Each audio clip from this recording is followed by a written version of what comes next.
Within the walls of this abbey, ancient beer paper, 2,000-year-old beer paper that talked about hop fields. Like the crust off a freshly baked bread. So it's kind of like an intersection of two perfect beers coming together.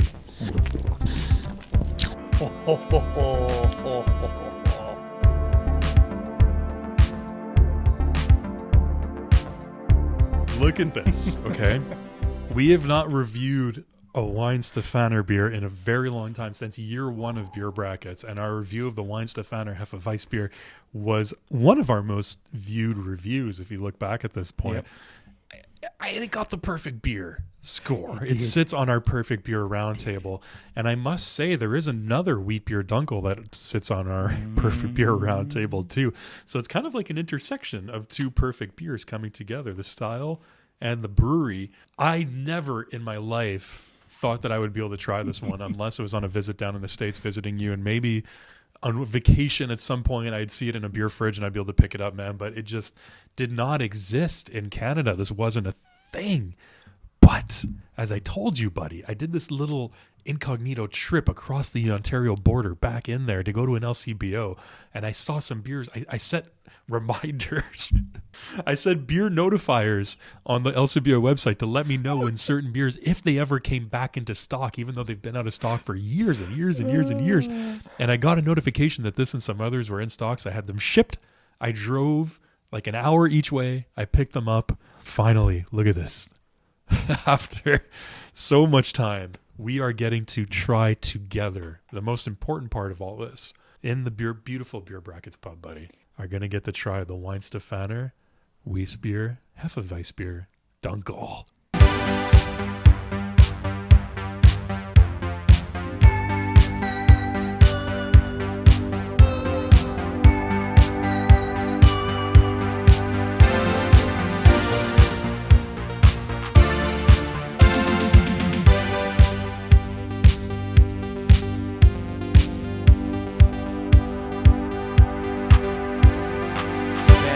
Say, first of all, thank you for all the effort you put into this quest, because it is really a quest. It's what I do, man. Well, I exude beer energy. That's really a good positive beer energy. Really, I'm excited to be here tonight and try it with you, because like you said, that's the best part of the beer journey, like when you get to try it and experience it together. Brewed according to the Bavarian purity law of 1516. Supposedly, man, according to beer legend, the oldest brewery in the world. Right? We know that. The Weihenstephan brewery. Saying in that abbey, the Weihenstephan Abbey, there's roots even going back to the year 500-ish around there. I love it. And they say they found beer notes, my friend. They said they found beer paper within the walls of this abbey, ancient beer paper, 2,000-year-old beer paper that talked about hop fields that they grew outside of this abbey in Freising, Germany.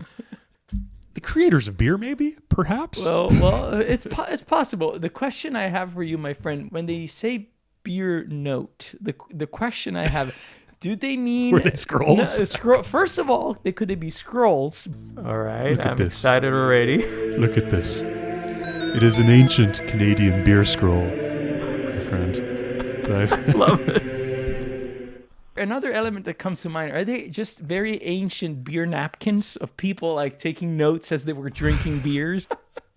Wiping their beer mouths? Yeah, writing notes. They always say that the best ideas are written on napkins, because you're like scribbling something and like, oh no, wait, I got to write it down. Like, so maybe that's what it is. That's a good point. That's a very good point, my friend.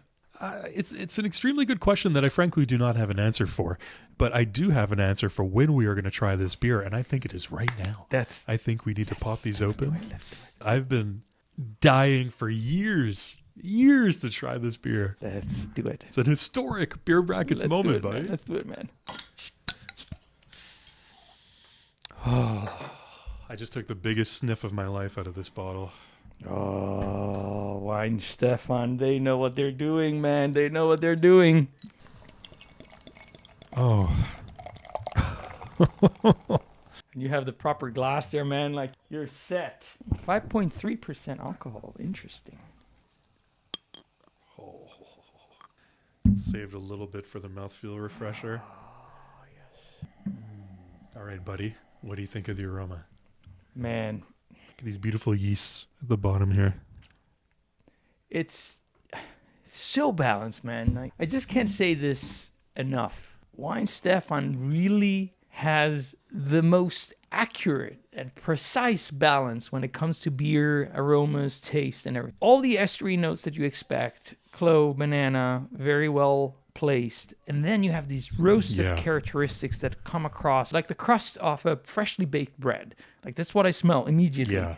And it just surrounded by those beautiful notes, lightly hoppy at the end. I mean, how can it not be a 3-on-3? I'm just salivating, smelling it, man. Like, just like I want to drink it. I don't know how I'm resisting it. Just aesthetically, look at this beautiful, the head on this beer. If we had a score for aesthetics, this would be an easy 3-on-3. Right. And especially, like, look at that. Like, man, in that glass, it looks stunning. Look at that. You like that? You like that? That's beautiful. I think the crust of freshly baked bread is a perfect descriptor. If you could, I could pull even a little bit of like chocolate or even like caramel out of there too, like a tad little bit of something sweet. Mm-hmm. My only gripe with this is that it's kind of faint. At least that's how I'm experiencing it right now. I was hoping to be kind of really taken over by the aroma and everything I smell is delicious, but I kind of got to like almost like look for it a little bit. I think I'm going to go 2.5 just because I really, really love what I'm smelling, but I would like a little bit more. I'd like it to be a little bit stronger. I think it could go bolder. That's what I'm trying to say, I think. You're I think asking for this style of beer, more. this kind of beer, from what I'm expecting, they could up their beer boldness a little bit. So I'm starting a little bit hesitant under the 3 mark. Fair. That's but fair. now, buddy, cheers, man. Cheers to you. Let's go in for the first sip. My first sip. I know you've tried this one before. I have, but cheers, sip. man. Like, this is a great experience.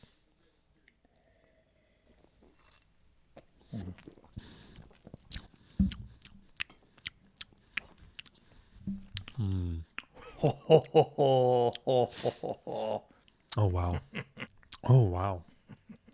All right, go for it. Oh man. Like, where to start? It starts off with all the notes that I described in the aroma, but that's when the surprise comes in. To me, at least, like, I get this beautiful clove note, like the same one that we both got on the Paulaner, the Hefeweizen. Yeah. Strikes like right off like the bat, and it gets there.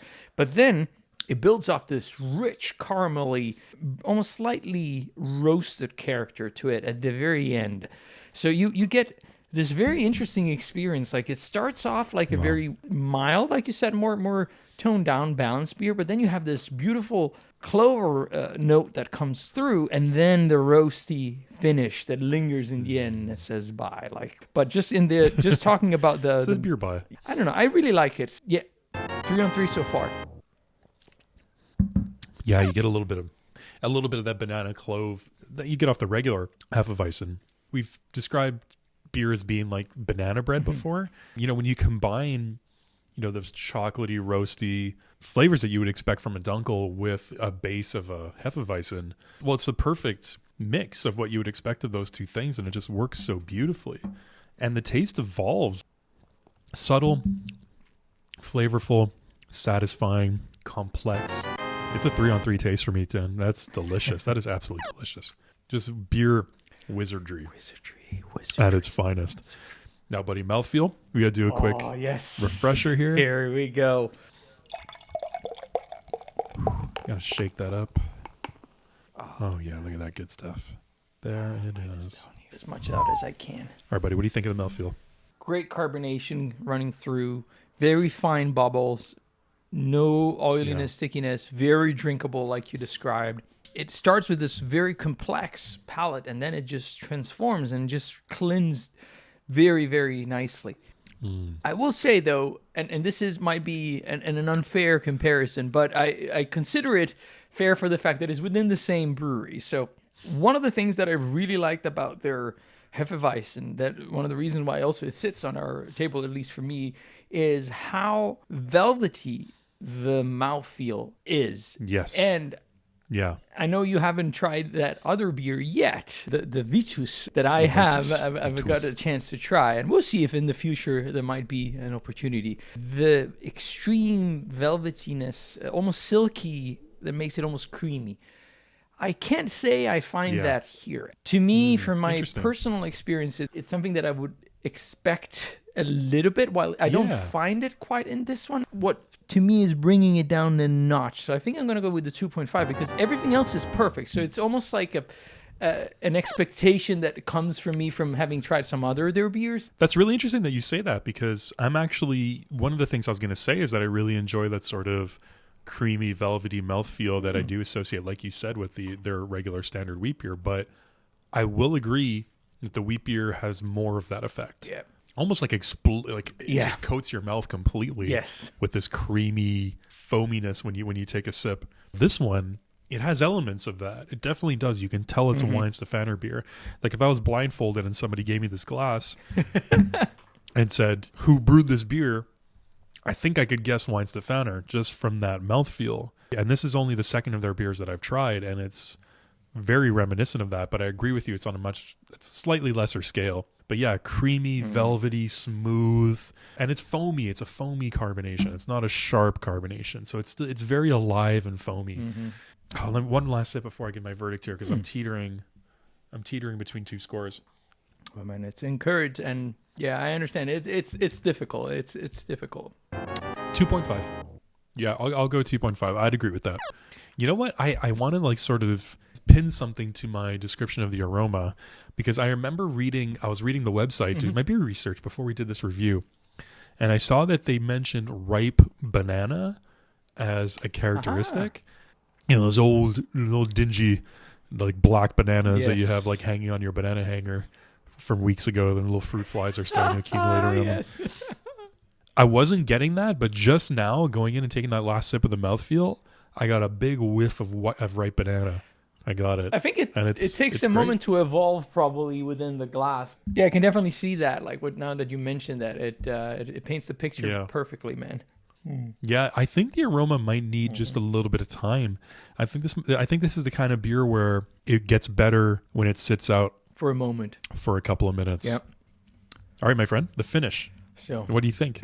Wow, it's really a testament to how accurate those wizards are. Like it's just incredibly balanced, because it starts very rich, so you have all those clove caramely notes, and then it slowly fades away.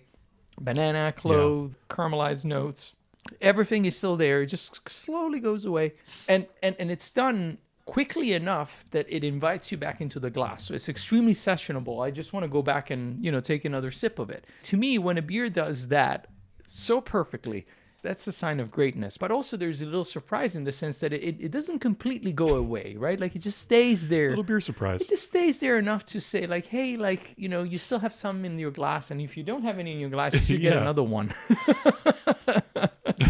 So I think I'm going to stay with a 3, my friend, on the finish. What do you think? It's wonderful. A little bit of caramel, a little bit of like that ripe banana, a little bit of the hops. They say, they use to get this effect, they say that they use a brown malt.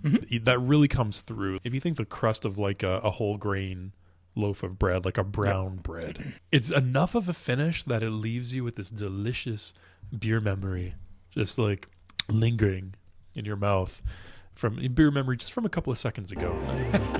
A distant beer memory, just a very recent beer memory. It's a recent beer memory now, my friend, but it's a beer memory nonetheless. Yeah, exactly. But recent beer memories are still important beer memories. Which I hear, beer memories are the best kind of memories. That's what I hear. Beer memories. Best kind of memories. It's a 3-on-3 finish. Yeah, I agree with that. It stays just long enough that you get to keep tasting the beer for 2 or 3 seconds, and then it's gone. It's not oily like some wheat beers are. It doesn't coat your palate. It doesn't stick around too long. Perfect, buddy. Now is an overall beer experience for the Weihenstephaner Hefeweissbier Dunkel, Bavarian style. What do you give it? All right, my friend. Like this is gonna be interesting here on this overall, because I think we come from 2 slightly different places here. Like on my side, I would say I've been blessed to have tried enough of their selection. So I have a bit of a range to place it in. On the overall, though, I will say this. Knowing they're offering, this is not necessarily the one I would pick. If I saw them on the shelf, and it would be Yeah. unfair for me not to include this statement in the overall, because I feel like it's an intangible that I have to disclose. I appreciate that. Because I've had some of their other beers, 2.5 is where I'm going to land. They have better beers that I would pick. I appreciate that response. I very much appreciate that response. This is a very, very interesting beer, and this has been so much fun. And this is my favorite part of beer brackets. It's finding these elusive, famous beers from these world-famous historic breweries, trying them for the first time with you, buddy, and getting to experience it and talk about it and describe it and really, truly think about it and appreciate the beer. I love these experiences. And this was a special one because this is a special beer for sure.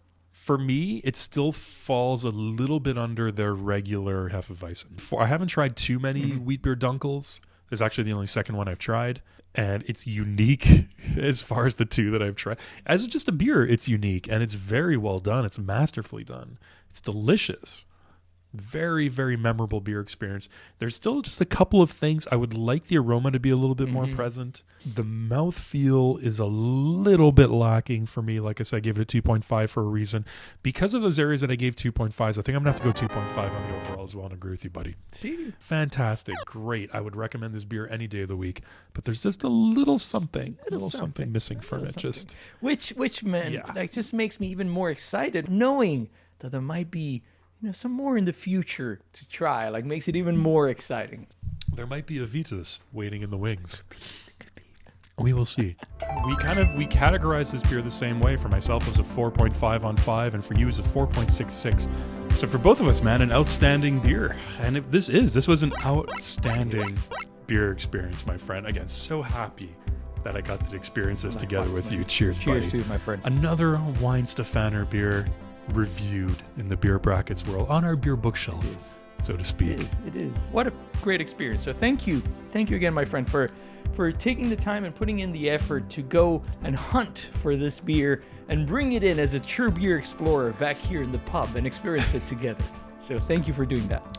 It's my pleasure. It's one of my great passions in life, seeking down rare beers, rare beer civilizations. Thank you so much for joining us, everybody. Let us know down below if you tried the Weihenstephaner Dunkel. Yeah. What do you think about it? Post down below. Whatever you do, click that beer bell on your way out, that little beer bell down below, because YouTube will let you know when we're in the pub, when we're having a beer. So if you want to join us again and have a beer with us in the future, or keep having beers with us in the pub, hanging out with Mr. Alessandro and I, then definitely click that beer bell. And no matter what, even if you don't click the beer bell, hopefully you did, but even if you don't forget to close your beer brackets. That's very important. Never forget. Cheers. Damn, this is a good beer. It's a very good beer. It's delicious. Cheers, everyone.